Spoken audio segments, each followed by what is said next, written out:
Igreja também se anichou dentro deste regime.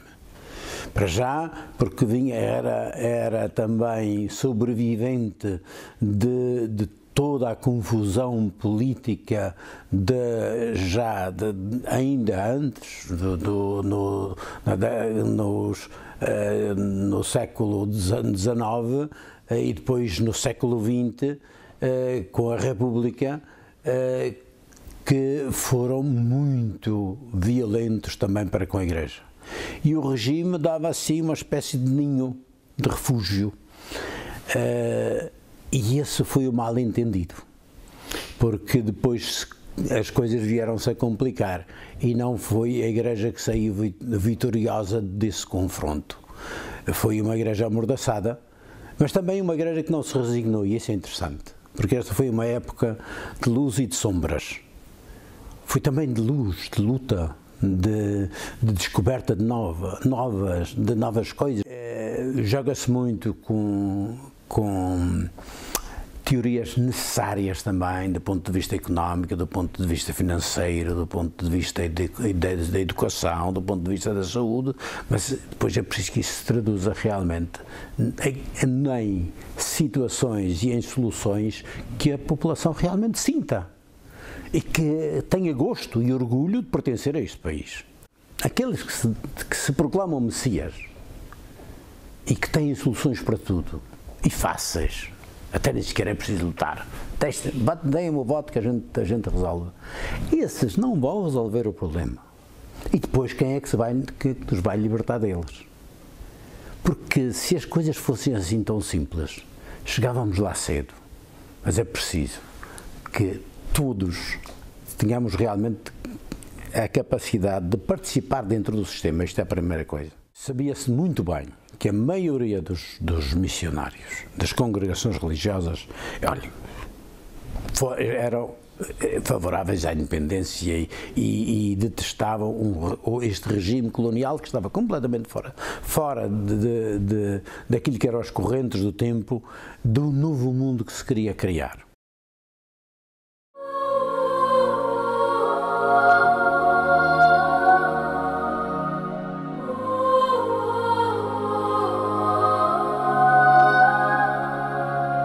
Imagina o lugar mais belo do mundo.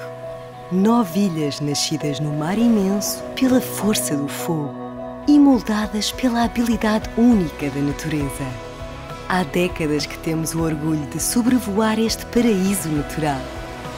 Hoje continuamos a deslumbrar-nos com a magia que nos envolve.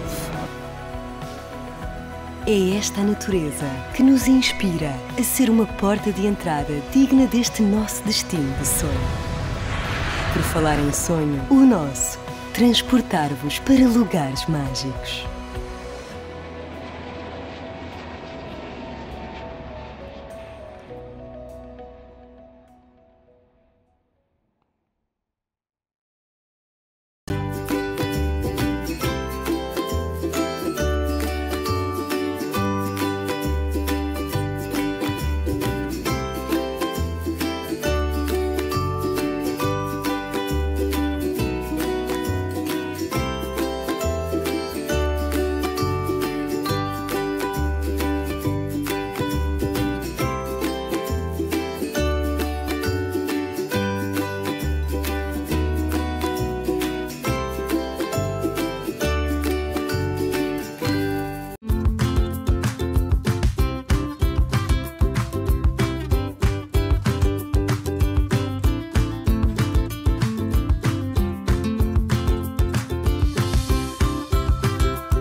As condições de inverno não são fáceis para conduzirem.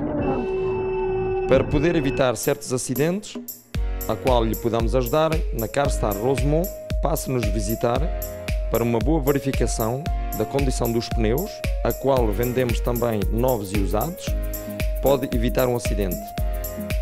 Inspeções de mecânica, bate-chapas e pintura, também um grandioso serviço estético.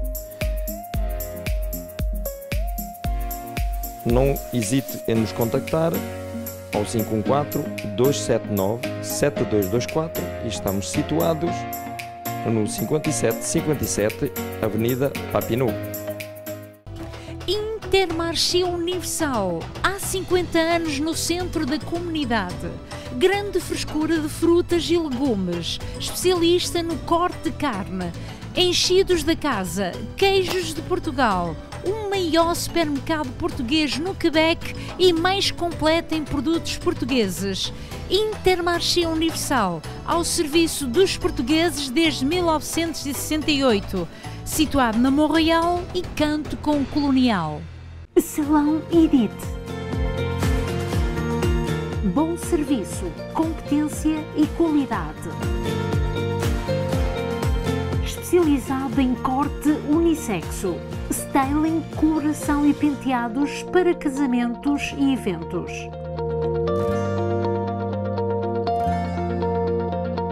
Salão Edith há 22 anos na comunidade portuguesa.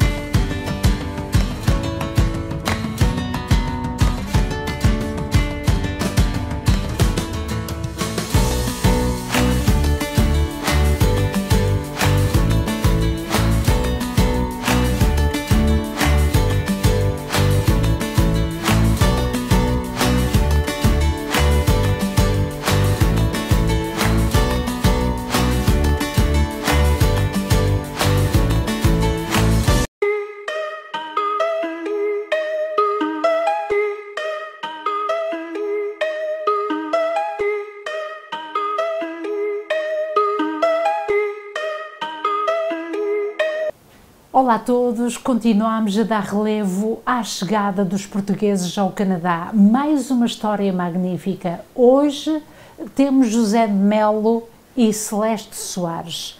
Mostram os tempos de há 60 anos da sua chegada ao Canadá.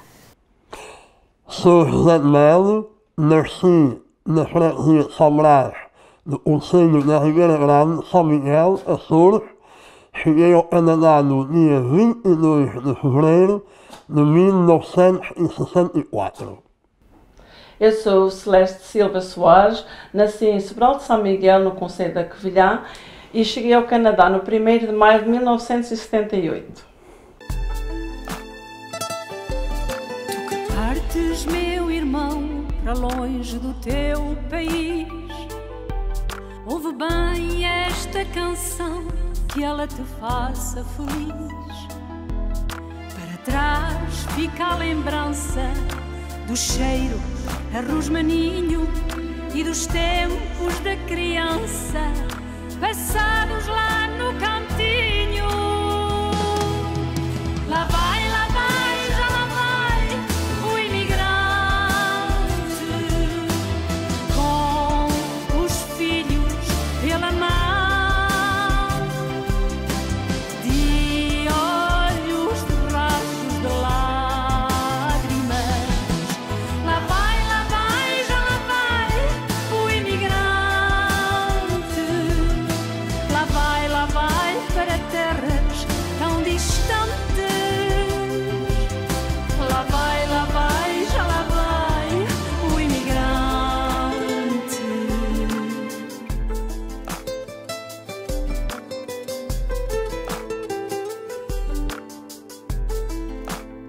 Melo e Celeste, obrigada de nos acolher e saber a história de vida que têm no Canadá. Obrigada. Muito obrigado e o prazer é todo nosso de vestir na nossa casa. Então o senhor chegou em que ano, Melo? Olha, eu cheguei no mês de fevereiro de 1964. Tinha 8 anos. 60 anos de Canadá. 60 anos de Canadá fez. No 22 de fevereiro, passou. Como é que estava o dia quando chegou cá? O dia, nós chegámos, naquele tempo, íamos em São Miguel para Santa Maria. Em Santa Maria, a Canadiana Pacífica vinha de Lisboa Estava em Santa Maria e pegava nos passageiros dos Açores e trazia para Montreal. Então nós viemos numa viagem dessas. É claro, a primeira vez que nós apanhámos o avião foi na SATA. Era uma SATA que só veio a minha família mais 2 pessoas. Para você ver o tamanho do avião. Era um grande avião, mas era um Cessna, um DC-3, só levava 7 ou 8 pessoas. Não levava mais nada. Depois, quando tivemos 2 dias em Santa Maria, o tempo em São Miguel era inverno. Então a gente tinha que ir mais cedo para não perder o voo de Lisboa, Santa Maria, Montreal, porque era só uma vez por semana. E então ficámos 2 dias ou 3 dias em Santa Maria, depois o avião chegou à noite e eu vi aquele grande barulho, nunca tinha visto barulho igual. Eu vi lá, já era de noite, eu vi, só vi umas luzes. Mas quando o avião se aproximou, eu cheguei para o meu pai e disse: pai, como é que a gente vai no avião tão grande? Como é que ele vai voar? Como é que ele vai... E o meu pai disse: meu filho, se ele chegou cá, também vamos chegar lá ao Canadá. Pronto, para mim foi uma experiência, pronto, também só tinha 8 anos, né? Mas foi uma experiência boa. Quando entramos no avião, aquela grande nave de avião que era um DC-8. Não é como os aviões que são muito largos, mais curtos. Ele era mais estreito, mas tinha um comprimento de 3 ou 4 autocarros, não é? Pronto, chegámos ao Canadá, chegámos a Montreal às 11h30 da noite, pela hora daqui. Tinha 2 dias em Montreal. Era em Dorval. Em Dorval, tinha 2 dias em Montreal, foram-nos esperar no aeroporto. Trouxeram-nos para a sua casa para a gente descansar a noite. Porque ou seja, no mesmo dia, no domingo de manhã, apanhávamos o avião para Vancouver. Então diga-me, esse dia era frio ou como é que estava a temperatura? Eu vim de calças curtas, as minhas irmãs também vieram de saias curtas, um casaquinho de malha, porque o tempo em Vancouver é mais ou menos como os Açores, não é tão rigoroso como aqui no Quebec. Só no domingo, é claro, nunca tinha visto neve na minha vida.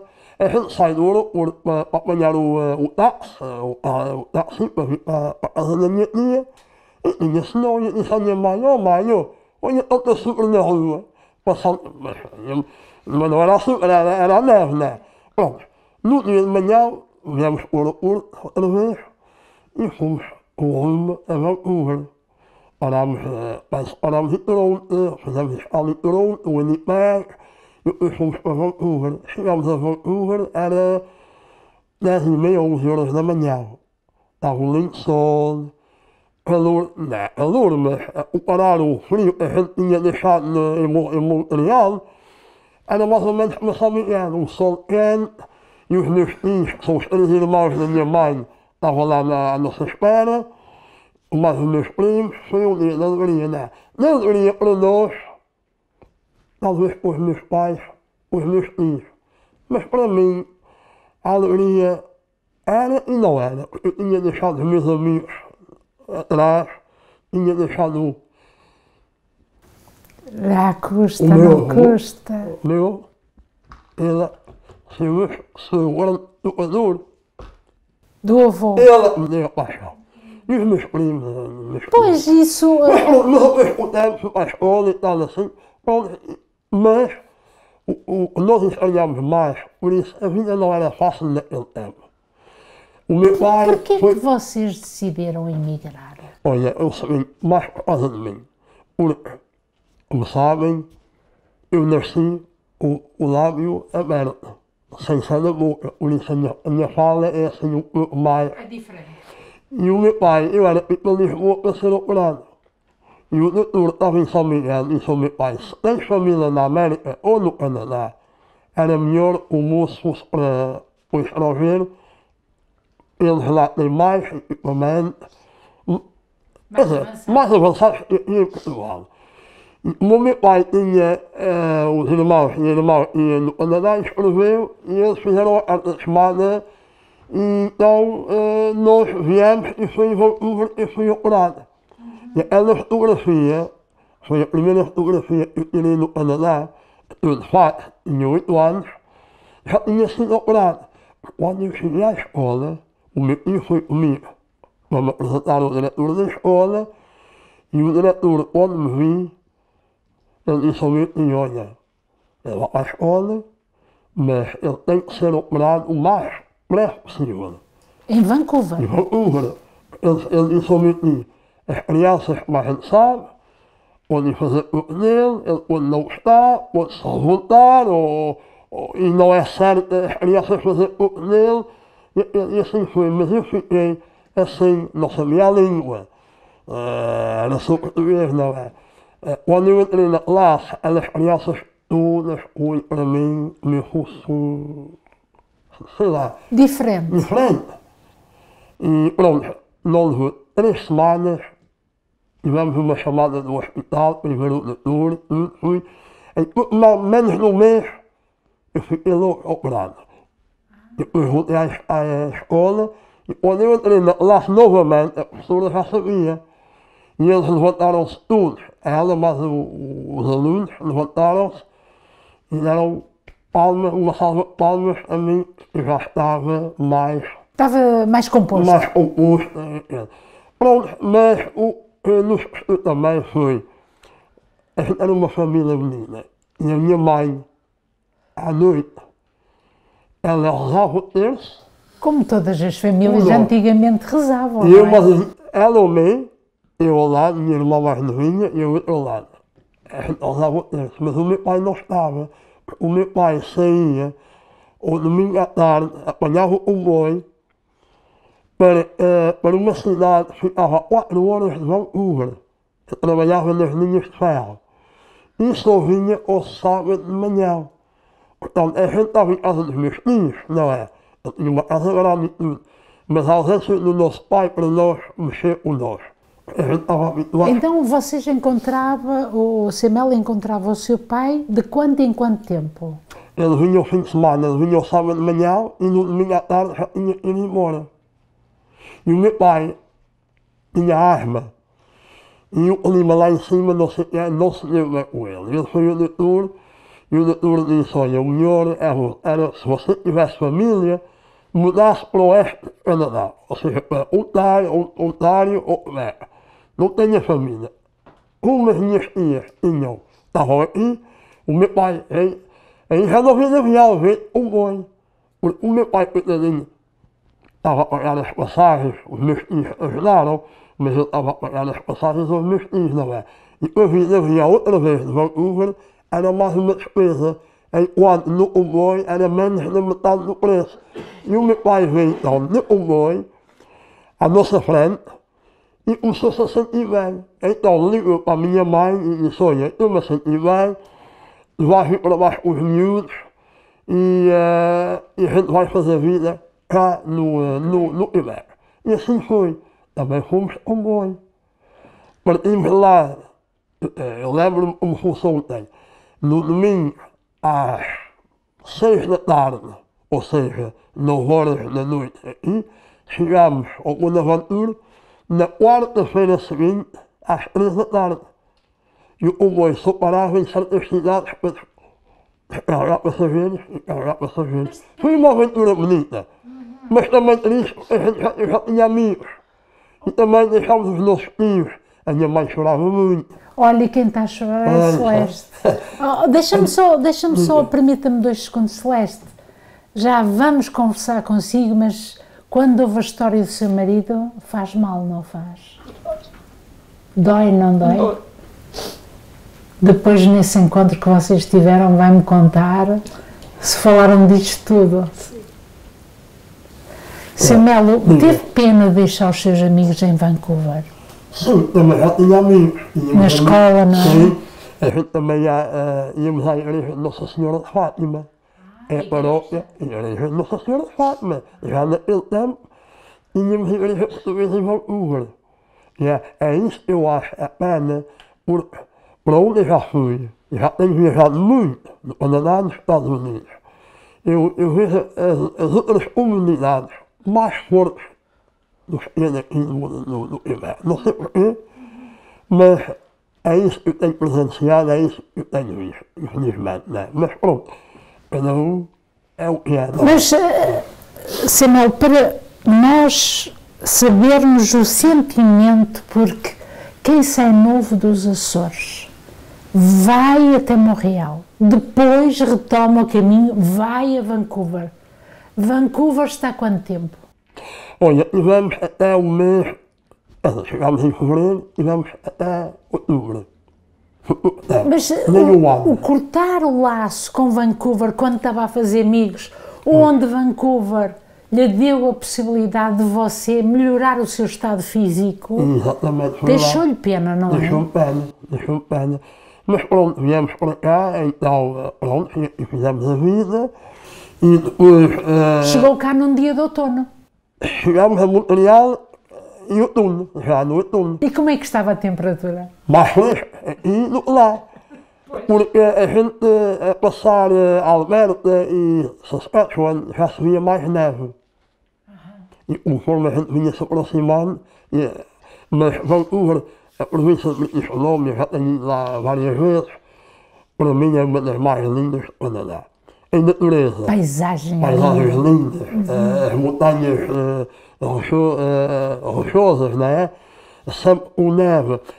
Mas, notei, a última vez que lá estive, quando cheguei em 64, mesmo no verão, a gente olhava para as montanhas e elas estavam sempre brancas. E agora, há 5 anos que eu fui lá a última vez, já não se notava tanta neve lá em cima das montanhas. Como mudou o Mais planeta. seco, já muito menos neve, não é? E foi assim, pronto, viemos para baixo, integrei-me na escola, depois mais tarde integrei-me... Espera lá, isto Sim. ainda temos aqui que perceber como é que foi a adaptação a Montreal. Porque, entretanto, o senhor chega e vai para a escola aqui. Sim. Qual era a sua escola? Olha, a minha escola foi no Neus, a nossa igreja de Santa Cruz. Não estão os apartamentos, aquela parte mais velha, ao lado da igreja.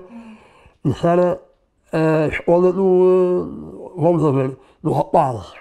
E a outra ao lado era a escola das meninas, das raparigas. Como é que era nesse tempo a escola? Era bom, era bom. Em inglês? Era inglês, porque naquele tempo era mais inglês. Não existia igreja. Não, nem pensar nisso. A igreja só foi, depois compraram aquilo, não é? A igreja parece que foi inaugurada, se não estou em erro, em 1986. Se não estou em erro, não quero enganar. Mas parece que a nossa igreja de Santa Cruz foi inaugurada no ano de 86, se não estou em erro. É. Então o senhor vai para a escola e a uma dada altura começa a trabalhar. Comecei Ou a terminou, foi até quando? O A meu vida sonho- era dura, não O era? meu sonho era ser piloto. Era o quê? Piloto de avião. Ah, bem. Era o meu sonho. Mas como eu era o mais velho da família, e nas famílias açorianas, naquele tempo, pois não, mas naquele tempo, infelizmente, eu admirava mais as famílias portuguesas do continente dos Açores. Porquê? Vieram para cá, fizeram o sacrifício, mas queriam que os seus filhos fossem para a escola até o último. Até mais tarde. Universidade. Já os açorianos, os meus pais tinham aquela mentalidade mais, não quero dizer atrasada, mas mais antiga. Os filhos tinham que Outra ajudar. maneira de pensar. Sim, os filhos tinham que trabalhar para ajudar a família. Lá nos Açores era assim. Nos Açores, eu sei, não passei por lá, vim para aqui com 8 anos, mas eu sei, a mocidade naquele tempo, acabava a terceira ou quarta classe, e eu logo trabalhar para a agricultura,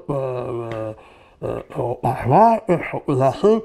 E, então, ela, a imigração açoriana, veio para cá e veio com a mesma mentalidade. Que os filhos tinham, mas a minha mãe era uma mulher doente. Exatamente, era aí que eu ia chegar. Como é que era na casa? Nascer mais 2 filhos à minha mãe, éramos 3, e depois ficámos com 5. E o meu pai era sozinho a trabalhar. No caminho de ferro, na mesma? Não, já estava aqui em Montreal. Já mudou ou não continuou? Não, ele veio para cá, trabalhou no restaurante uns meses, depois foi para o aeroporto. fui trabalhar para a companhia da cara, não trabalhei muitos portugueses. E eu trabalhei lá quase 40 anos, até chegar à sua pensão. E foi assim, de maneira que eu comecei aos 15 anos. Eu fiz 15 anos na sexta-feira, na segunda-feira comecei logo a trabalhar. Sabe onde é que eu trabalhava? No aeroporto, o primeiro trabalho, como busboy. O seu pai chamou. Não, eu trabalhava dentro da terminal, o meu pai O trabalhava... seu pai arranjou maneira de o meter lá. Sim, falou, um senhor chamava-se Tomé, era o moço da luz, lá dos trabalhadores da luz. Tinha muitos portugueses. Tinha muitos. E ele falou, o senhor Tomé, manda o rapaz vir cá, eu vou ver o que é que faço. Pronto, fui. Ele falou lá com a moça e eu fui trabalhar como busboy. Era busboy.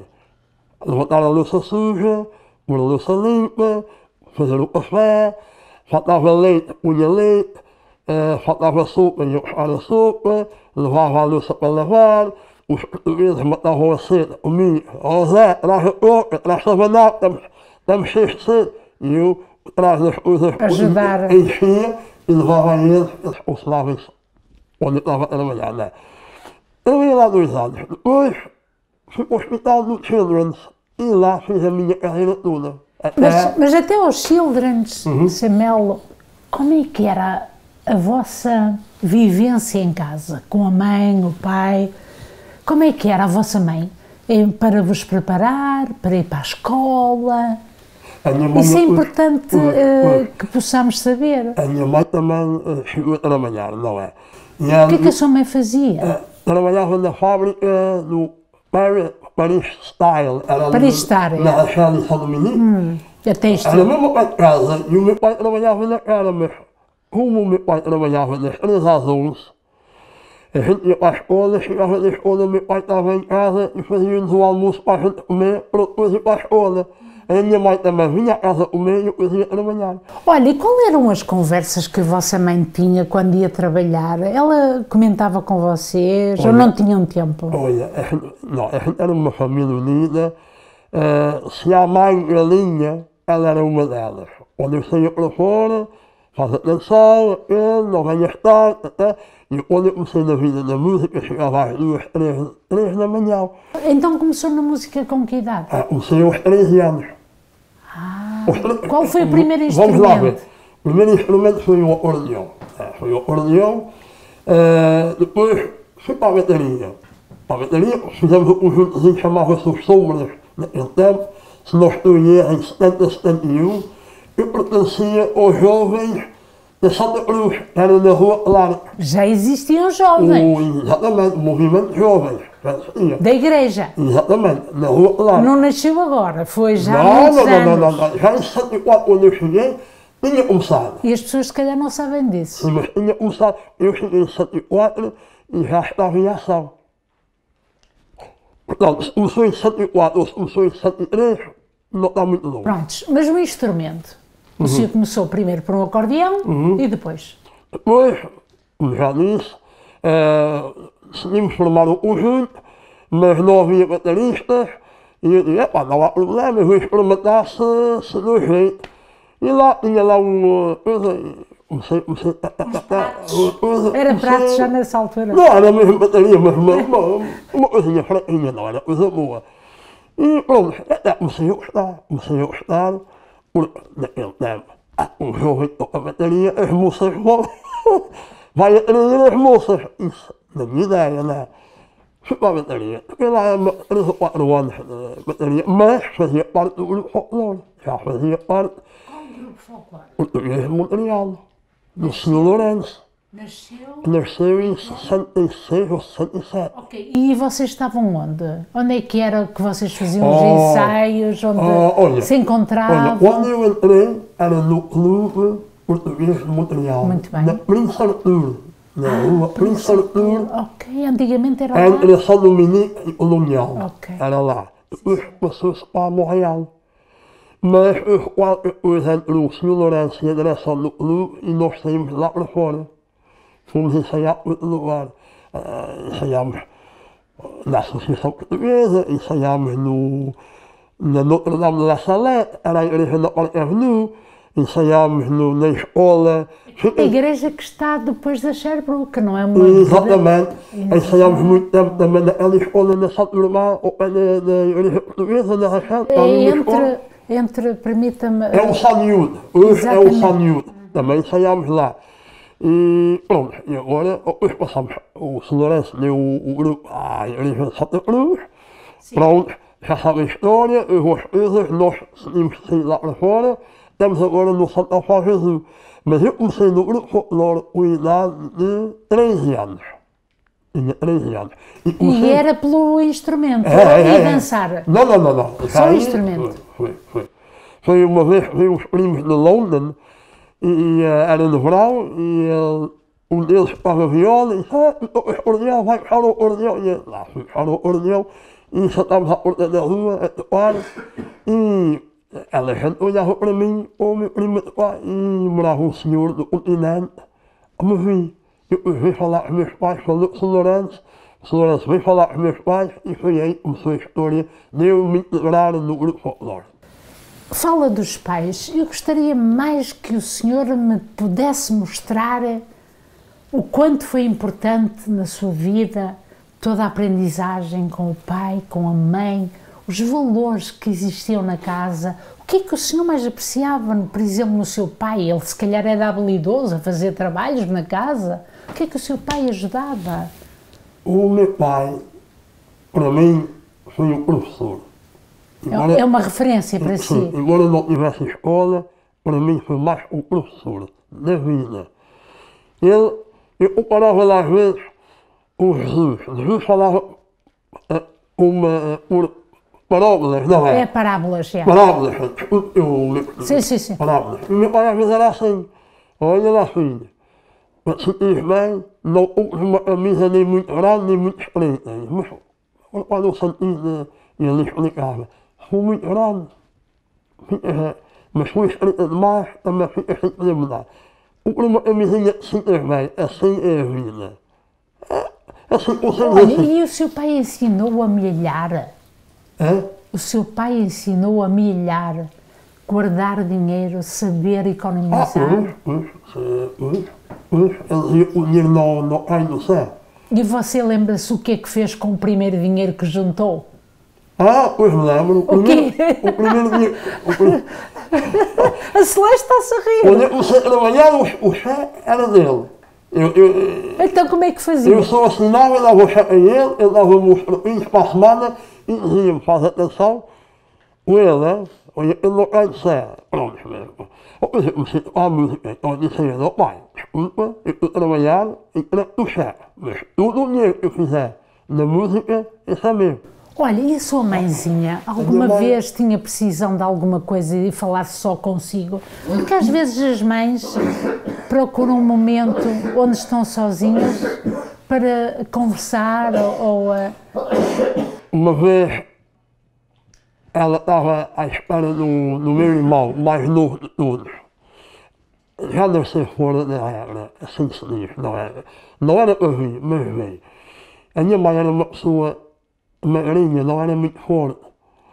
E ela não sabia como devia se aproximar aos filhos para dar a nova. Mas eu era rapazinho, já tinha 14 para 15 anos, já compreendia, eu reparei que a minha mãe estava a mudar. Estava de bebê. Mas eu nunca me cheguei para ela, mas eu via nela, ela queria falar, mas tinha receio. E até chegou um dia, eu disse assim, ela não quer falar, eu vou lhe deixar à vontade. Mas um dia eu estive assim por ela disse, mãe, eu sei que você está a mudar, já não sou bebê nenhum, eu sei que a mãe está à espera de criança. E ela começou a chorar. E você acha que esse momento foi importante? Para si foi muito, não foi? Eu só disse assim, olha, seja menino, seja menina, venha com a graça de Deus e venha com saúde. O resto vai criar como nós criamos também. Ela tinha medo do mundo ou era medo de não conseguir criá-lo, porque ela era uma pessoa doente. Ela já tinha perdido 2 filhos, mais nova. A minha mãe era muito fraca. Perdeu 2 filhos um atrás do outro, lá nos Açores. E a minha irmã nasceu cá, foram 2 que nasceram cá. Essa menina também precisou de muita atenção, até que ficou no hospital. Ela nasceu no hospital pequenino, ali no Carré São Luís, e ela foi para São Justino, naquelas gaiolazinhas, né? Levam as crianças, nossa vida buscar, e levou-la para São Justino, e a miúda teve que fazer uma transfusão de sangue. Mas a menina sobreviveu, e hoje é uma mulher com 57 anos. E o meu irmão, que é mais novo, nasceu em 71, vai fazer, já fez, 53 anos. Os senhores tiveram alguma vez precisão, porque a vida não é fácil, ao começo, precisão de dinheiro, que tivessem que pedir ajuda? Não, a única ajuda que a gente tivemos naquele tempo, assim, e eu falo por mim, na minha família, mas também havia outras famílias, era assim, para que não custasse muito caro, havia 2 famílias que viviam na mesma casa. Antigamente era assim. Eu, meus pais, meus irmãos, vivemos uma tia minha e um tio meu.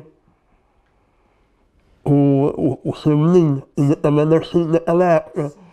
Porque estava-se a água ao meio, estava-se a luz ao meio, portanto, às vezes pagar tudo só, e a gente levava uma casa maiorzinha, com mais quartos, e a gente sentia-se à vontade, e era muito mais barato. Era nessas economias, podia-se economizar, mas também, não se ganhava muito, mas também naquele tempo, você com $20 ia à mercearia e trazia tudo para casa, para a semana, não é?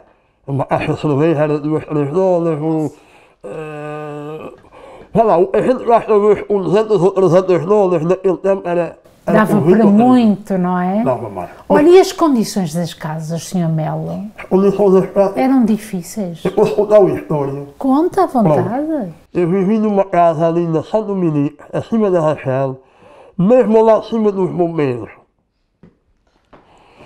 E a casa era a óleo, aquecia a óleo. Onde é mais ou menos o Loureiro hoje em dia? Sim. Sítio. É, ali na São Dominique, acima da Rachel. Tínhamos uma fornalha, daquelas assim, no meio do corredor, e os canos, assim, de 8 polegadas, saíam da fornalha, iam para a casa fora. E lá aquecia a casa. Um dia de janeiro, muito frio, estava menos 15 ou menos 20. Eu chego na escola com as minhas irmãs, a minha mãe estava a trabalhar, o meu pai já tinha ido para o trabalho, e a casa fria. Eu levanto a coisa da fornalha, e a fornalha apagada. O meu pai tinha-me dito, quando isso aconteceu, tinha uma coisinha embaixo, a gente fazia assim com o pé, e entrava o óleo. E depois tu largas o palito, deixas o palito cair, e o palito, quando chegar lá abaixo, acende a fornalha. Olha, Conceição, faço uma vez, ai, espada, toma, outro palito, Desculpa. Nada, toma, a terceira vez.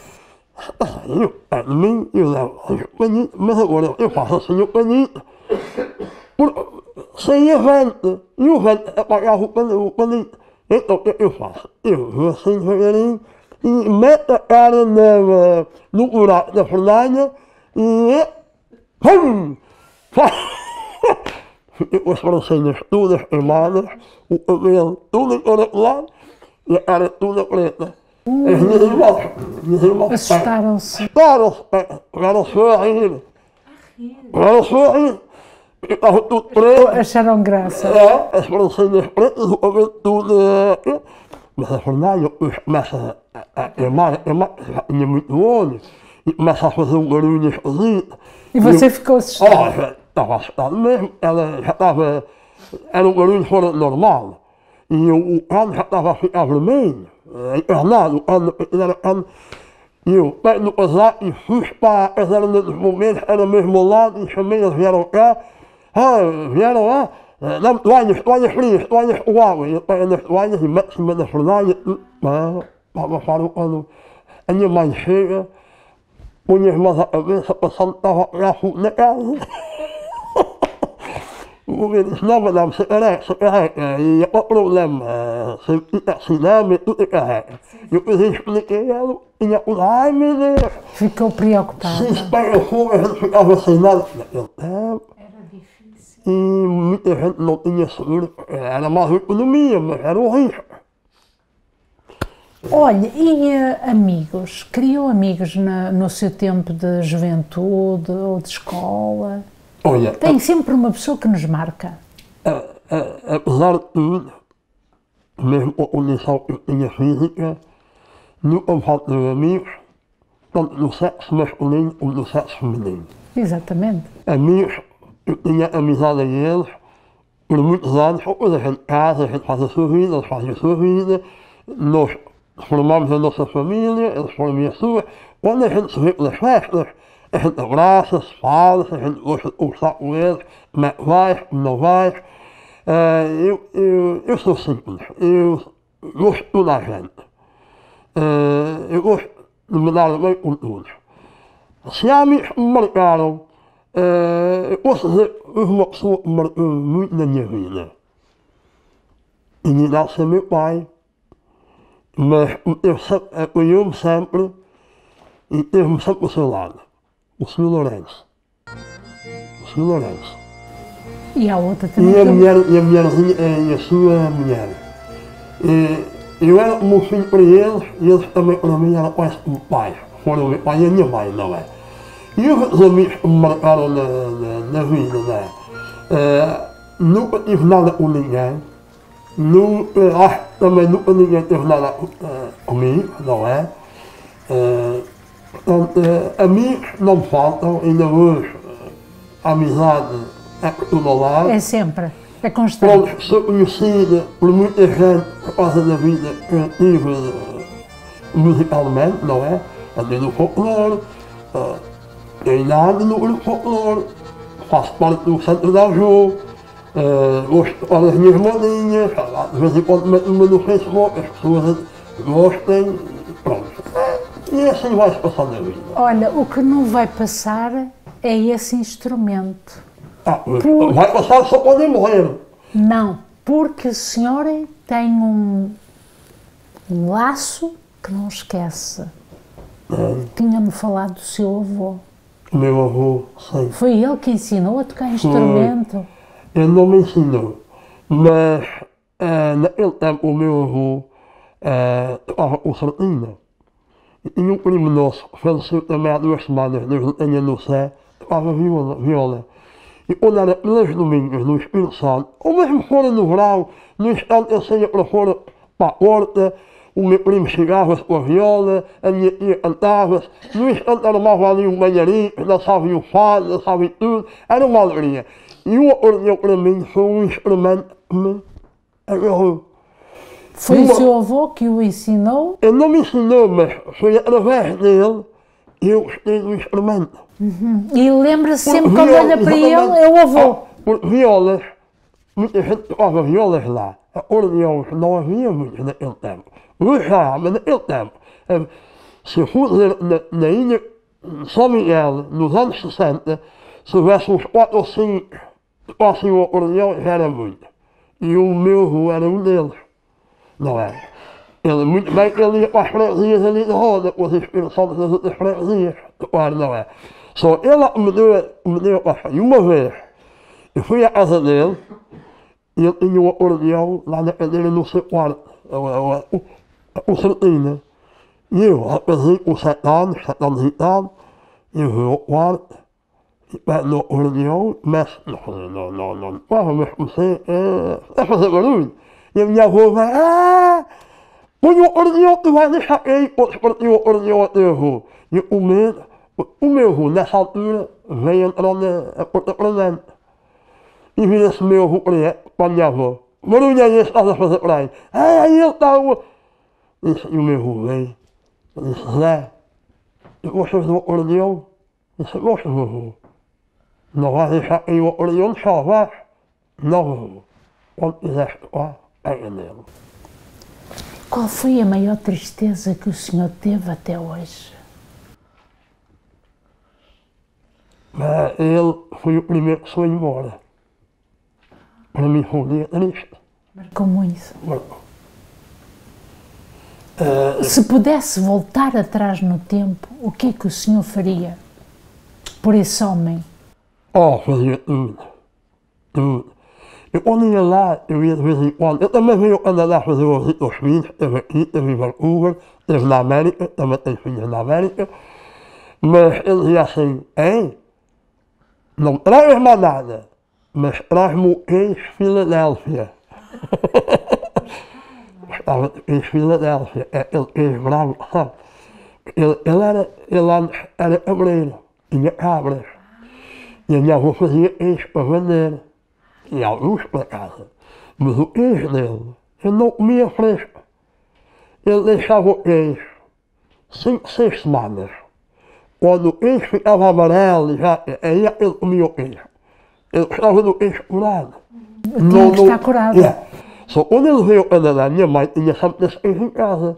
A minha mãe fez uma toalha a ele e ele gostou imenso.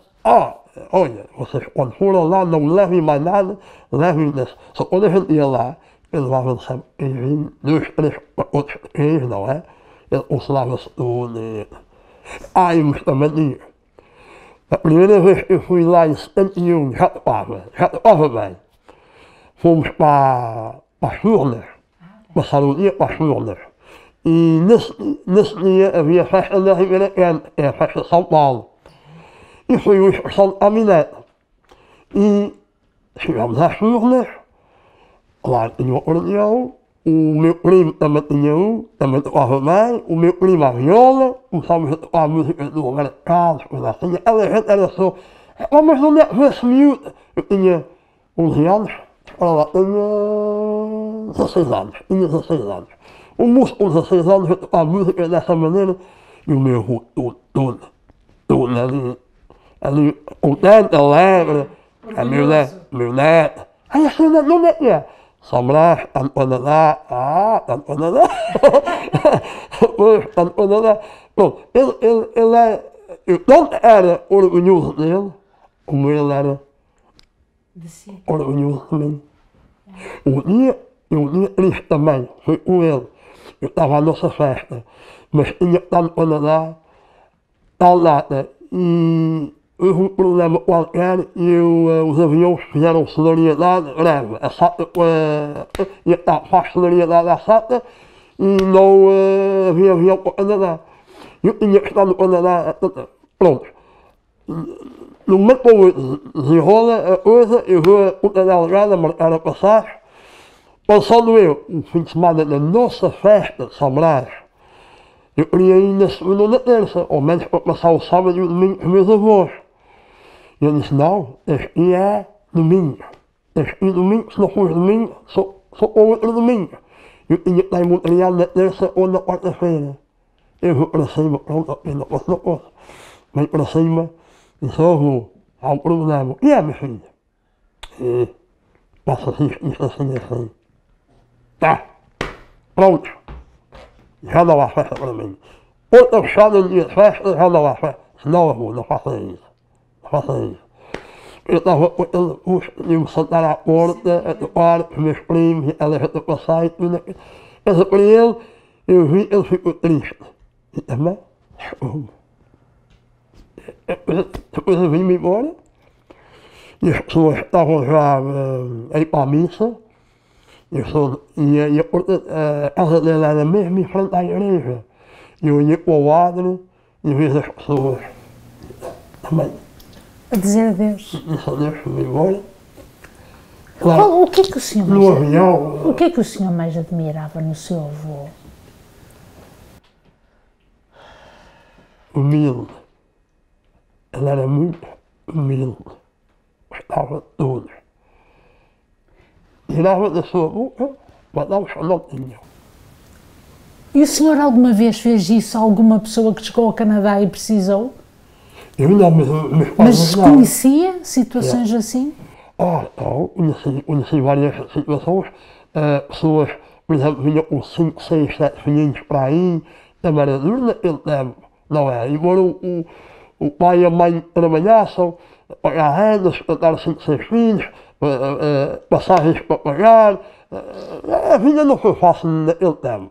Não é como os imigrantes que chegam hoje, já ainda na palma das mãos, esses refugiados vêm, eu tenho pena deles, vêm para cá para melhorar a sua vida.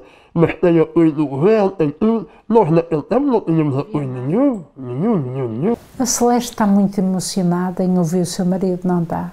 Sim, porque quando eu cheguei as coisas eram diferentes quando ele chegou. Mas é isso mesmo que eu quero saber, como é que era a Celeste quando chegou? Bem, eu cheguei ao Canadá no dia dos meus anos, no dia que fiz 16 anos. Eu cheguei aqui. Claro que também foi muito difícil para mim. Em que mês, Celeste? No mês de maio, no 1º de maio. Estava frio ou nem por isso? Estava sol, estava um lindo dia, mas uma semana depois caiu neve. E pronto, também foi difícil para mim como para o meu marido, porque eu também cheguei com 16 anos, ele chegou mais novo, mas eu cheguei com 16 anos, também já deixei os meus amigos todos para trás. Chegar aqui, é vida nova, claro que eu tinha aqui a minha família toda, só tinha deixado lá a minha avó, com quem eu passei, desde que nasci até aos 16 anos, as casas da minha mãe e da minha avó eram perto, estávamos sempre juntos. Só também foi duro para mim, porque deixei meus amigos, deixei a minha avó. Mas tinha aqui a minha família toda, os meus tios, meus primos, estava tudo aqui. Claro. E o meu pai também já estava aqui. Mas o que é que a Celeste chegou por começar a fazer? Eu cheguei em maio, a escola já estava quase a acabar. Só então, como eu tinha 16 anos, nessa altura a minha tia, nesse verão, ela ia para Portugal passar férias. Só então ela fazia limpeza nas casas. E ela ensinou-me a ir, a pegar o autocarro, a ir, e eu é que fiquei a fazer o trabalho dela nesse tempo que ela foi para Portugal. E o que é que fazia, Celeste? Limpeza nas casas. E como é que era? Eu gostava, porque a minha tia trabalhava em casa de pessoas com muito dinheiro. Com dinheiro, trabalhava para um senhor que trabalhava na Rádio Canadá, que também como o senhor Alberto trabalhou no Rádio Canadá, trabalhava lá, e então eu gostava muito de ir trabalhar nessa casa, porque era um casal muito simpático e que me acolheu muito bem e gostavam muito de mim. Em francês? Em francês, porque quando eu vi, eu já tinha feito 2 anos de francês lá em Portugal, compreendia, mas não era capaz não tinha prática para falar. Só eu compreendia, e a senhora estava de bebê, teve uma menina, e depois, pronto, aquilo para mim foi o primeiro bebê que eu acarinhei aqui. Nunca mais tive contacto com eles, ou depois de uns poucos anos, mas foi pessoas que me marcaram muito, porque cheguei aqui e fui trabalhar lá, e quando chegava a hora do almoço ela chamava-me e sentava-me à mesa com eles, e comia com eles. Só isso para mim foi, pronto, já foi... Foi como família, como uma família, a primeira família canadiana que eu encontrei aqui, embora os meus tios vieram para aqui muito novos, casaram com canadianas. Tenho 3 tias canadianas, 2 já faleceram, mas uma ainda está viva. Mas pronto, comecei a habituar-me bem à língua e tudo. Depois de setembro fui para a escola, para a classe de accueil, e fiz 1 ano na classe de accueil. Também gostei muito, porque tinha pessoas de todas as nações ali, a gente aprendia a falar francês. E a minha professora também me marcou muito, que ela era muito paciente com a gente e dava o tempo da gente se habituar. Mas pronto, e depois também comecei logo também no rancho, no folclore também. E foi aí que conheceu o seu marido? Sim, conheci, foi lá que eu conheci, mas antes disso eu conheci meu marido uma semana depois de estar no Canadá. Então foi muito antes. Sim, porque... E mais tarde assim se traçou. E mais tarde assim se traçou o caminho. E então, como é que a Celeste o conheceu com 16 anos? Onde foi? Bem, ele estava no folclore também, ele estava conhecido... Conversaram? Não. Conhecia de vista, mas nunca falei com ele. Pronto, ele também estava, nessa altura, ele estava casado também, e depois, pronto, a nossa história começou mais tarde, quando ele se divorciou, e pronto, casámos depois. Sim. Celeste, entretanto a Celeste tem a sua família, não é? Porque assim o foi. E o que é que a Celeste mais gostava? Porque para ficar no Canadá tinha que gostar de alguma coisa que aprendesse. O que é que mais apreciava, Celeste? Bem, o que mais me fez, como é que é dizer, o meu pai e a minha mãe estavam casados e o meu pai esteve sempre no estrangeiro. Estava na França e depois da França veio para aqui. Então ele foi dos primeiros imigrantes a sair do país, nessa altura. Bem, em que ano foi isso? Em que eu não ano? sei, por causa que talvez no ano que eu nasci, ou o ano antes, em 62 ou 61, ele foi para a França e teve uns anos na França. Foi assalto? Foi assalto, teve muito tempo que sem vir a Portugal. Ou depois, pronto, ele vinha a Portugal, eu mais a minha irmã do meio, somos 3 irmãs, eu mais a do meio, a gente só tem 16 meses de diferença. Da outra já é mais, tenho 4 anos a mais que ela. E então, depois meu pai estava na França, os meus tios estavam todos aqui, e os meus tios decidiram de trazê-lo para aqui. Mas o meu pai não sabia ler e escrever, era difícil pelo legal. Só o meu pai teve aqui 10 anos sem ir a Portugal porque não estava legal. Estava clandestino. E então, pronto, depois ele ficou legal quando houve aquela, não é uma revolução, mas foi quando o Pierre Laporte, quando houve aquela revolução aqui, quando o Pierre Laporte morreu, depois deram amnistia a muitas pessoas que estavam aqui.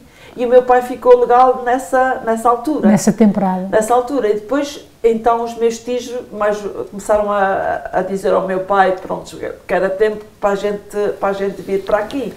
Mas eu tive 10 anos sem ver o meu pai. Celeste, como é que era nesse tempo em que o seu pai não tinha papéis? Bem, andava como um fugido. Porque um dia podia estar aqui, outro dia podia estar ali. Ok, ele viveu sempre com os meus tios. Mas pronto, no trabalho era difícil porque não podia. Havia pessoas aqui com certeza que davam trabalho a essas pessoas. Ainda há, hoje já vem mais com contratos de trabalho, naquela altura era diferente.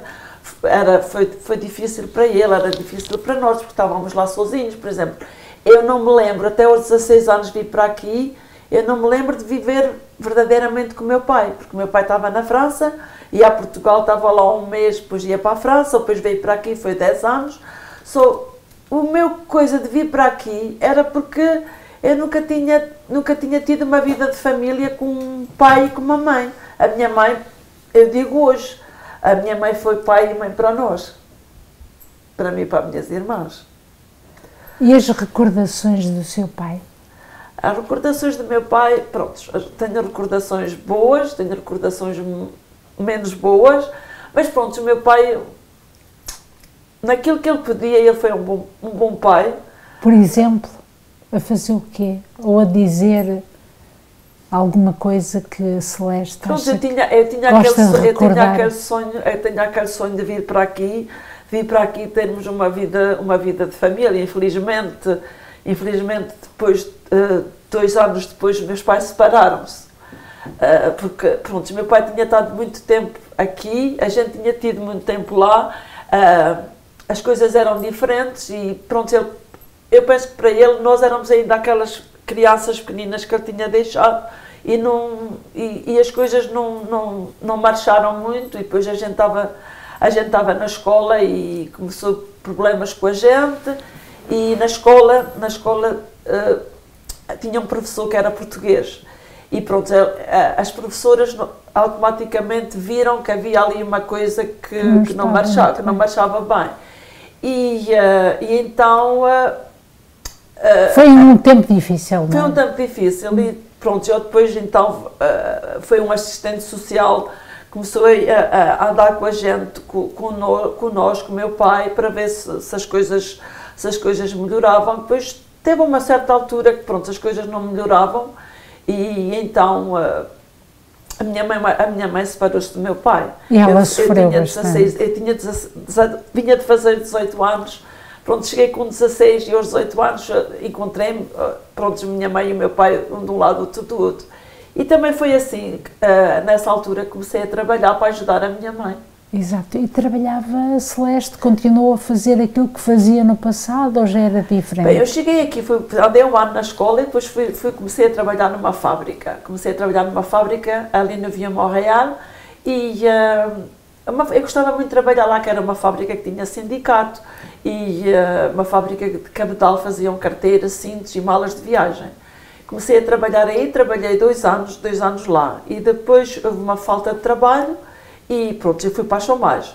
E tinha uma prima minha que trabalhava num hotel e ela disse, tu estás em casa, tu queres ir trabalhar para o hotel? E eu disse, posso experimentar? E fui fazer a aplicação no hotel e o moça disse, tu queres ficar a trabalhar já? E eu disse, bem, posso experimentar. E então, pronto, comecei a trabalhar lá e trabalhei no hotel 39 anos, até pegar a minha reforma. Uhum. E qual era, Celeste, o que mais era importante na vossa família? Porque a uma dada altura é preciso ter filhos. Quantos filhos a Celeste tem? Tenho uma filha. Tem uma filha. E nessa altura a Celeste queria incutir valores à sua filha. Sim. E o que é que a Celeste mais se preocupava? O que eu mais me preocupava é que eu queria, pronto, que ela fosse pronto, uma menina que tivesse o que eu não tive. Amor de pai e de mãe presente sempre na sua vida. Claro que eu tive sempre a minha mãe ao meu lado. A minha mãe para mim é uma guerreira. Uma guerreira. E o meu pai depois, mais tarde, também a gente veio se aproximar muito, aproximei muito do meu pai. Já estava casada com o meu marido quando comecei a me aproximar mais do meu pai e pronto, mas a minha filha queria lhe dar os valores de família, os valores que a gente tinha, que os pais, os avós são muito importantes, a família e pronto, e a cultura, Celeste? A nossa cultura. Ela foi à escola? Ela não chegou a ir à escola, mas ela começou também a dançar no rancho e a integrar-se. O problema dela não ir à escola, é porque a Alexandra, quando começou a escola, ela tem dislexia. Mas era uma dislexia muito como é que dizer, severa. E então, para ela era muito fazer a escola, o francês, e fazer o português. A ir à escola portuguesa era muito. E então a gente decidimos não lhe pôr na escola portuguesa, mas nós em casa sempre falámos português. Tanto com o pai, como comigo, com os avós, com as minhas irmãs, com a minha mãe, ela sempre falou português. Fala português com sotaque açoriano, como eu também já falo com um bocadinho mais açoriano, mas fala muito bem português, fala inglês, fala francês, e pronto, e também com os irmãos, porque quando eu casei com o Joe, com o Melo, ele tinha 2 filhos. Tinha o Marco, que tinha 8 anos quando eu casei, e tinha a Cristina, que tinha 13 anos quando eu casei com ele. E então, pronto, depois a gente casámos e 2 anos depois nasceu a Alexandra. Foi uma alegria para a gente todos e para os irmãos também, que eu digo que não são filhos são filhos do mesmo pai, não são filhos da mesma mãe, mas são irmãos como se fossem, e para mim são como se fossem meus filhos também. Celeste, e relativo à cultura, os seus filhos quiseram fazer aquilo que era o princípio vosso, o folclore, como o Samuel há bocadinho estava a falar, ele foi também para a Associação de Anjucre, já vamos falar com ele sobre isso. Sim, pronto, eles, a festas portuguesas, quando a gente vai, eles também vão com a gente, e pronto, eu digo que é um bocadinho mais difícil porque não casaram com português, casaram com quebecois, é mais difícil, eles vão, mas já é mais aquela Mas coisa. a Celeste tem medo que eles percam a língua? Não. Talvez os meus netinhos são pequeninos ainda, eu falo em português, eles compreendem tudo. A minha netinha, pronto, ela tem 10 anos, ela compreende, eu falo com ela em português, ela compreende tudo, vai dizer algumas coisas em português, mas não muito, mas ela compreende. E o meu netinho tem 2 anos, eu falo sempre com ele em português, ele compreende tudo também. Samela, Celeste conta também aqui com muito sentimento aquilo que foi a chegada. E o senhor, com isto, conheceu uma mulher maravilhosa, não é? Olha, costuma-se dizer, Deus fecha uma porta e abre 2 ou 3. Aconteceu o que aconteceu na minha vida, como acontece a muita gente. Pronto, a minha ex, pronto, não vou entrar no assunto, mas melhor alma do que a Celeste não podia encontrar. Pessoa linda, ela é linda. Ela é linda, além de ser linda, é tudo quanto é bom. Mas ela disse, tanto gosto dos meus filhos como gosto da sua filha. Mas o que é que mais apreciou nela? O que é que mais apreciou nela? A sinceridade dela, a bondade dela. E a qualidade de mulher? Qualidade. Eu posso dizer, mesmo com tudo o que me aconteceu no outro casamento, até a rupção, também não tem nada a falar da outra. Muito boa mãe, também foi minha companheira, foi boa mulher, ela, pronto, chegou a altura, ela seguia naquele, pronto, ficamos ali um bocadinho rivais, um contra o outro, é normal. Com licença, costuma-se dizer que o amor às vezes torna-se em ódio. O meu não se tornou em ódio, foi em duro, porque eu não pensava que acontecesse. Mas, graças a Deus, os netinhos, ou seja, os meus netos e os netos da minha ex, trouxeram-nos mais união. Porque a gente agora vê-se nas festas dos garotos, ou se a minha filha convida eles, a gente fala-se, já não há aquela rivalidade, não há aquele... não, a gente sente-se bem, a Celeste sente-se bem também com eles, o marido dela também sente-se bem conosco, portanto, assim fossem todos os casais, assim, começou com a Celeste e com a minha ex e com o seu marido. Não tocar lá no telefone, olha, como é que estás, como não estás, não. Mas quando a gente se encontra em festa de família...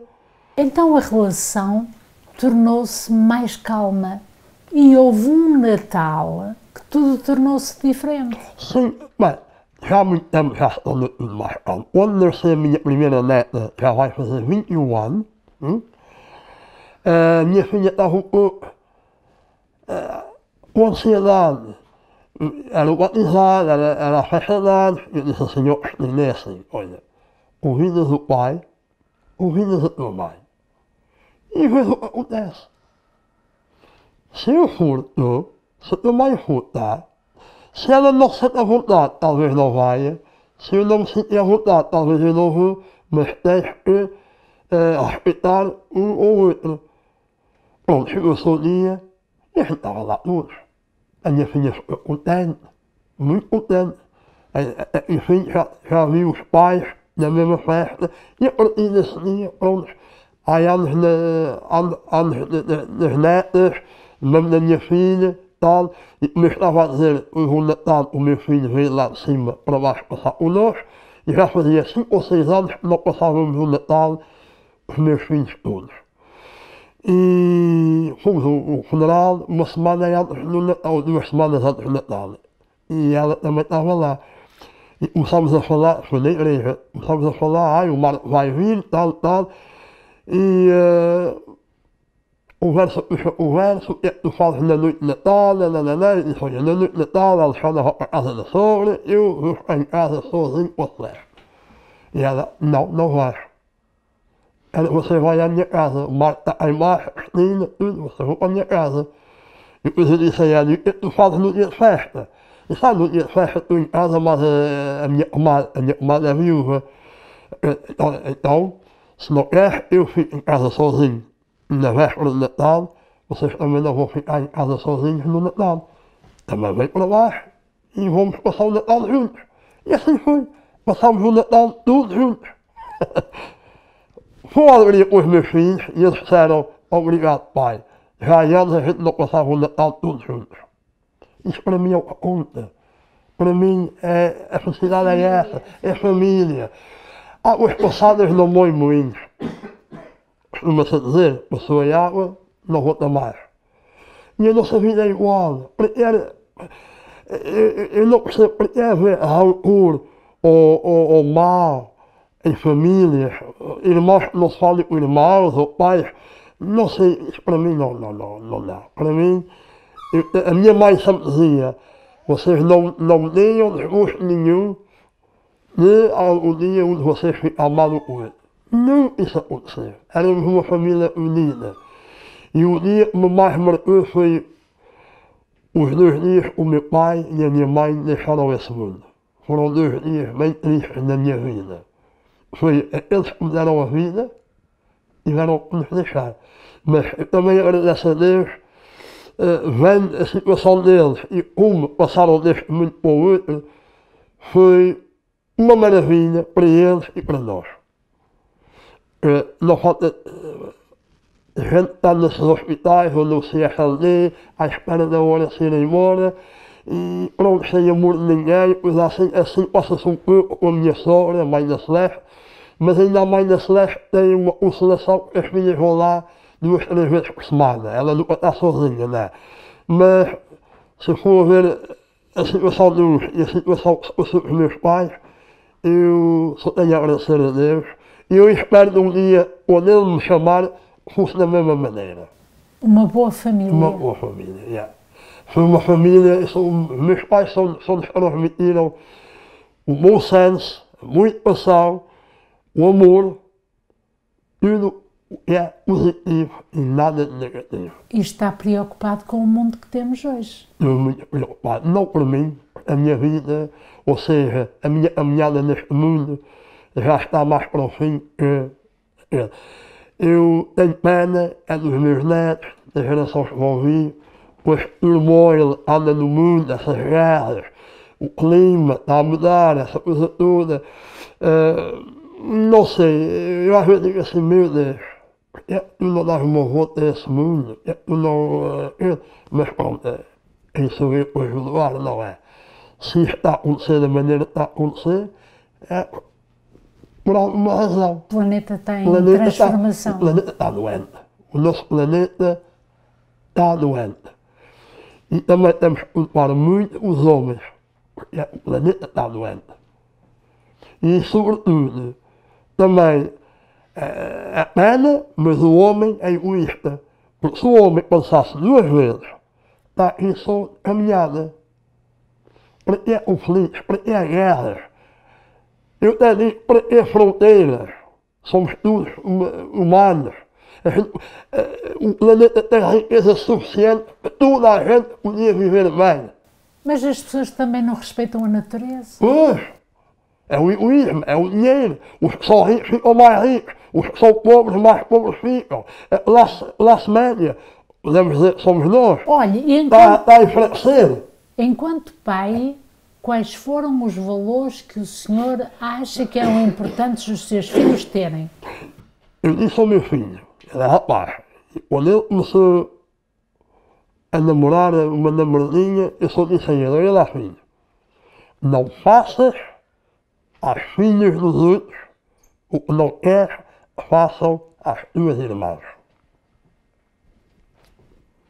E eu disse a ele, nunca me venha ninguém à porta fazer queixa de ti.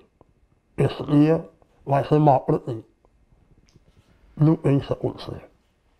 Mas acha que foi a tempo para lhe mostrar isso? Sim. Ele era rapazinho, tinha os seus 16, 17 anos. Quando o rapaz começa a ver as raparigas e começa a gostar delas, e ele disse assim, se não queres que façam das tuas irmãos, não faças também das filhas. Olha, e a preocupação do ensinamento dos jovens de hoje, acha que é igual? Olha, como é que eu ia dizer? Naquele tempo havia mais respeito, mais moral. Os pais falavam muitas vezes, nem era preciso a gente olhar, bastava só olhar com os olhos do meu pai, eu já sabia o que é que ele queria dizer e era melhor. Hoje não. A mocidade hoje, os jovens hoje, não quero dizer que seja todos, mas infelizmente só os que dizem francês, só les rois. Já não há respeito nas classes da escola. Os professores têm medo deles. Não podem dizer nada, não podem tocar na mãozinha, porque senão é o diabo. Não, isto não, para mim, no meu ver, não está bem. Quando uma criança começa a impedir um profissional ou uma pessoa que está responsável pela sua educação, aquela pessoa está com medo de agir com as crianças, não é normal. Não é normal. Acha que os governos também são responsáveis disso? Pois são. São. O governo, primeiro, eu acho que o governo é como um pai de família. O governo, para ser um bom governo, tem que ser como um pai de família. Eu, como pai de família, eu quero ver os meus bens, meus filhos bem, minha mulher bem, tudo. Eu vou fazer sacrifícios, se for preciso, para manter a coisa. E o governo deve fazer a mesma coisa. Claro, a gente tem que ajudar o próximo, como anda da ajuda das nações que precisam e tudo. Mas quando a gente vê tanta ajuda que o governo faz, eu vou falar numa, quantas famílias andam por aí? Eu trabalho num banco alimentar. E eu vejo as famílias que vão lá buscar o que precisam.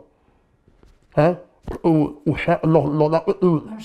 E quando a gente vê essas famílias que precisam e ajudam, e o governo a dar por dinheiro na Torre Olímpica, dos milhares por causa do coisa da Olímpica, eu, para mim, se fosse o governo, eu punha aquilo abaixo, deixava só a torre é o símbolo dos Olímpicos, e fazia ali casas para pessoas, apartamentos para sociais, para pessoas. Não, o governo só olha para si e mais ninguém. Não é? E pronto. Mas, Simelo, o senhor é uma pessoa implicada ao nível da cultura, sim, ligado ao folclore, sim, ligado ao Centro Comunitário de Anjua. Sim. Como é que o senhor faz para ir para todo lado? Olha, às vezes eu digo assim, caramba, eu não consigo, olha, o folclore ensaia às sextas-feiras. No centro, há jantares todas as sextas-feiras e aos sábados, quase todos os sábados, ou há uma festa principal ou há uma festa particular, não é? E eu digo assim, poxa, eu devia partir ou me colar e me colar, não pode ser, não é? Pronto, eu me respondeu para a direção e disse logo, olha, eu faço parte do folclore. Vai haver dias que eu não posso vir para aqui. Só eu ensaio uma sexta, vou para o centro a outra. E não sabe. Mas sente-se feliz? Sinto-me feliz, dá muito trabalho, muita hora fora de casa e a cultura tem que estar sempre presente. Exatamente, mas também é preciso ver, ok, eu estou lá pouco tempo, eu tiro o meu chapéu, a direção que lá está, já está lá primeiro do que eu, e as outras direções que tiver, eu ouço falar de pessoas que já estiveram lá 10, 12 anos, ainda está lá o Luís, a Lucy, estão lá 10, 12 ou 13 anos, eu tiro o chapéu a eles, porque não é fácil deixar as famílias, dias de festas nas famílias para ir para o centro, mas a gente faz. Diga-me só uma coisa, acha que o governo em Portugal valoriza o quanto as pessoas trabalham pela cultura fora de Portugal?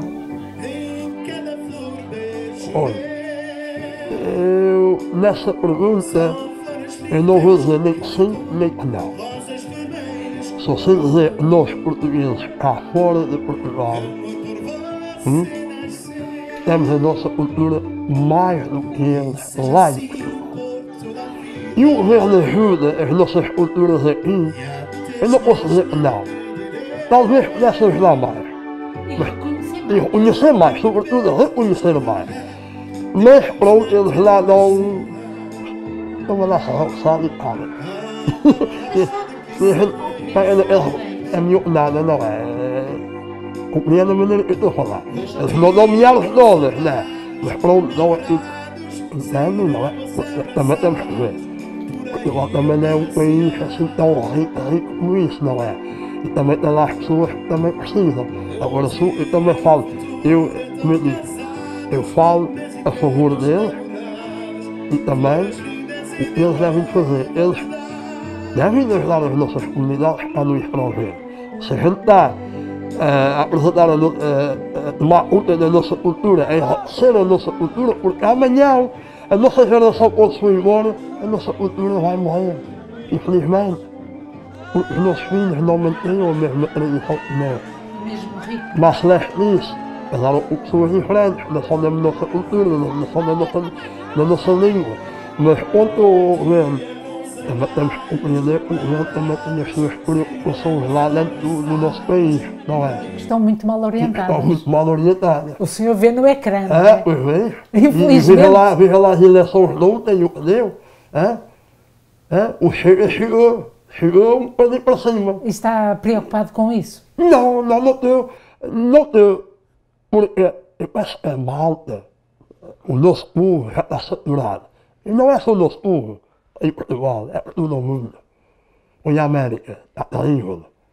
Eu estou com medo do Trump. Mas, pronto. Por que é que o senhor tem medo? Medo, ele homem é maluco. Ele tem coisas que eu concordo com ele. Não é tudo, mas da maneira que ele age espontaneamente. E não diz coisa por coisa. Ele não tem educação de ser um presidente. Mas uma coisa sabemos, os fake news... Fake news. Os fake news, tudo que é contra ele é tudo fake news. Tudo que é verdade, ou seja, tudo que é verdade contra ele é fake news. E assim, A verdade dele é sempre única. É sempre única. Mas, Sr. Melo, a terminar, eu sei que o tempo nos come e passa tão rápido, mas é tão bom saber como foi, em parte, alguma da sua realidade neste Canadá. O senhor nunca se arrependeu de estar no Canadá? Não. Pelo contrário, eu sei e reconheço, se eu tive uma vida boa e continuo a ter uma vida boa, vim para o Canadá. E eu, quando falo assim, falo por muitos imigrantes que vieram naquela altura. Hoje em dia, se eu estivesse lá, talvez não vinha. Porque a situação é outra. Lá, diferente. Mas não, é o meu país de acolhimento. Ou seja, Canadá no coração. E o Santo Cristo? Mas a minha alma... E o Santo Cristo? A minha alma e o Santo Cristo também vem comigo no coração. É a sua fé. E vou lá sempre quando posso. Já fui ao continente 3 ou 4 vezes, os Açores... A Senhora de Fátima? Nossa Senhora de Fátima já lá tive 2 vezes. O nosso Portugal... Eu, se tivesse poder, mas é tal coisa, eu disse à Celeste, eu vendi essa casa e os Açores... Mas há uma coisa que me amarra, é os filhos e os netos. Porque o senhor tem mais tempo de Canadá do que de Portugal. Muito mais. Eu sou mais canadiano do que português. Mas tem as duas? Tenho as duas. Nacionalidades. Não, e se você olhar para a minha casa, as linhas que eu tenho atrás de mim, diz tudo o que eu sou. Eu sou açoriano português 100%. Purlen. Purlen, isso é que chama Purlen, eu nasci lá. É verdade. Eu sou Purlen dos Açores de Portugal. É puro. Eu não digo assim, eu sou açoriano. Não, eu sou açoriano, eu sou português. Ponto final. Os Açores é um arquipélago português. Pronto, somos todos portugueses. Ou Madeira, ou Continente, ou Açores, somos todos portugueses. Só que eles, Açores é Açores. Não. Açores é Portugal e Portugal é Açores. Celeste, quais são as palavras que no final de um encontro assim são boas de se ouvir? Porque há sempre jovens que não conhecem a realidade dos nossos pais, dos nossos avós, e hoje retratamos a vossa vida. Há sempre palavras que nós podemos dar de recomendação. Não, eu gostava que os nossos jovens, não só os meus filhos, mas os filhos dos outros portugueses que estão aqui, que continuassem com as nossas tradições, por causa que as nossas tradições são bonitas, e ter aquele orgulho, ter aquele aquele orgulho no coração, mesmo se, pronto, eles já são luso-portugueses, porque já nasceram aqui, são filhos de pais portugueses, nasceram aqui, mas que guardem as nossas os nossos valores, o nosso amor à pátria, porque eu sei que a minha filha nasceu aqui, mas eu sei que ela adora Portugal, e ela foi a Portugal com a gente, tinha 12 anos, tinha 6 a primeira vez, mas quando fomos ao continente, fizemos Açores e continente nessa altura, ela tinha 12 anos. E quando ela veio, começou a escola logo. E todos os projetos que ela fazia, era tudo sobre Portugal, tudo sobre as coisas que ela tinha visto, porque a gente fomos à Universidade a Coimbra, fomos mostrar coisas que são importantes para os valores dela. Nossos valores e para os valores dela. E tive uma professora que fui a um encontro de pais e que a professora disse: eu nunca vi uma criança, já sou professora há muitos anos, mas nunca vi uma criança que tenha o valor dos seus pais, mesmo se ela nasceu aqui, a sua cultura tão enraizada nela como ela. Portanto, ela vive... Casou com um quebecois, mas ela vive, pronto, ela gosta de música, ela gosta de fado, ela gosta da nossa cultura. Olha, e você morre por Portugal? Sim, Portugal está sempre no meu coração. Adoro Portugal. Não é mais portuguesa que canadiana, ou é? Não, eu penso que eu sou igual. É difícil? É difícil escolher por causa que a gente diz, ok... a gente vai a Portugal, é imigrante. A gente está aqui, é imigrante. Só a gente tem as... Não, como é que, eu já nem sei explicar, por causa que é a nossa terra, a gente veio para aqui e aqui e lá a gente é imigrantes. Mas pronto, eu sinto-me bem lá, sinto-me bem aqui. Adoro ir à minha terra, adoro ir aos Açores, adoro... Pronto, e adoro o Canadá. Isso é a minha terra de acolhimento, que me acolheu e que me deu tudo o que eu tenho. E que respeitou muito, que me respeitou e que me deu tudo o que eu tenho hoje e o que eu sou. Sr. Melo, o laço que existe com o seu pai e que o marcou para sempre? Foi uma vez, um domingo à tarde, estávamos a passear na rua Salorão, ao pé do Neus, o Clube Português Montreal. Tinha ali uma montrazinha de roupas, mas tinha um acordeãozinho pequenino dentro da sua caixa aberta. E eu lembro-me, eram $37,99. E eu fiquei parado ali, e o meu pai viu que tinha a ver e disse: vamos embora. E eu sempre ali, e ele viu que eu estava com o acordeão. E eu disse: é tua?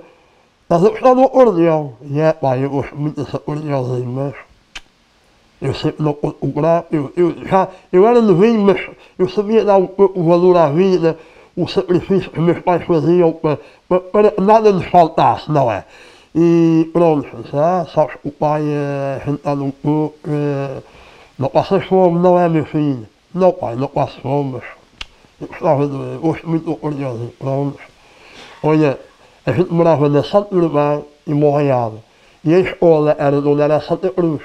Só eu vinha para Santo Urbano para a escola de manhã, mas à tarde, ao meio-dia, eu vinha sempre na Salorão, parava na loja e via o acordeão. Fiz isso uma várias, até um dia o acordeão desapareceu. E quando eu cheguei lá e não vi o acordeão, eu senti qualquer coisa dentro de mim e disse: oh, não. Já não tenho acordeão. Eu, para mim, já não tenho acordeão. Quando eu fui para casa, disse ao meu pai, olha, o acordeão já não está lá, e eu gostava tanto dele. Eu queria, o que é que ia fazer? Aí alguém comprou. Bom, eu fiquei triste, mas passou. Na noite de Natal, o meu pai tinha sempre essa mania. Já em Portugal era a mesma coisa, ele era o último a sair de casa. A gente passava, era um menino Jesus, vinha trazer os brinquedos ao sapatinho, mas era ele que punha aqui no instante e depois... E ele, vai-te andando, eu já vou ter contigo.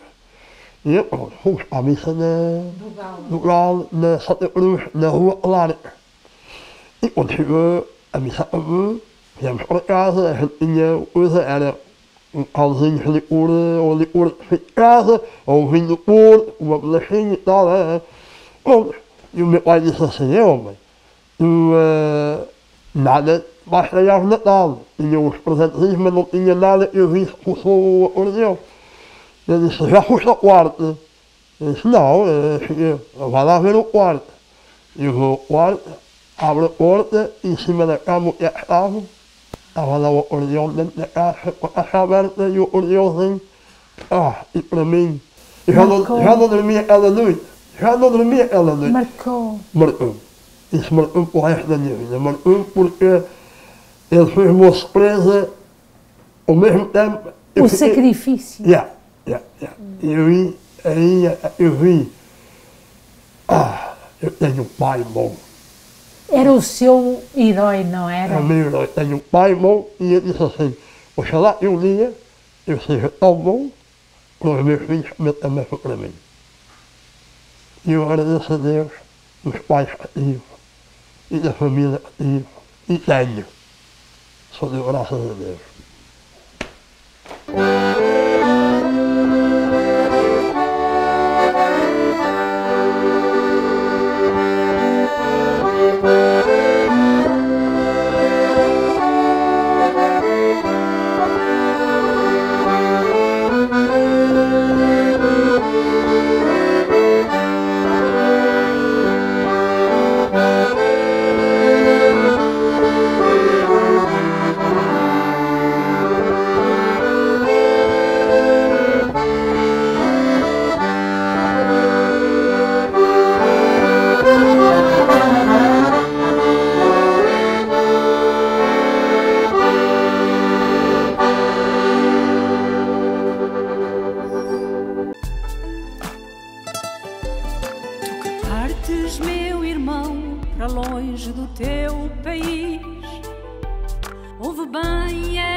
Faça feliz. Para trás fica a lembrança do cheiro a rosmaninho e dos tempos da criança passados lá no cantinho. Lá vai, já lá vai o imigrante com os filhos pela mão.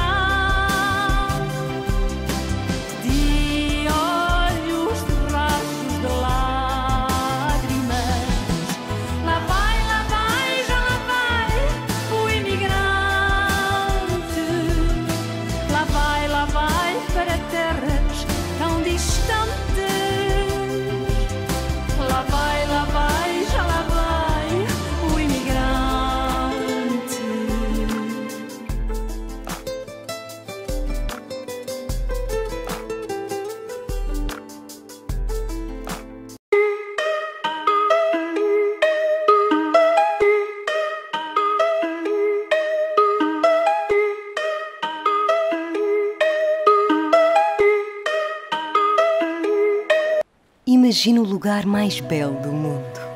9 ilhas nascidas no mar imenso pela força do fogo e moldadas pela habilidade única da natureza. Há décadas que temos o orgulho de sobrevoar este paraíso natural. Hoje continuamos a deslumbrar-nos com a magia que nos envolve. É esta a natureza que nos inspira a ser uma porta de entrada digna deste nosso destino de sonho. Por falar em sonho, o nosso, transportar-vos para lugares mágicos.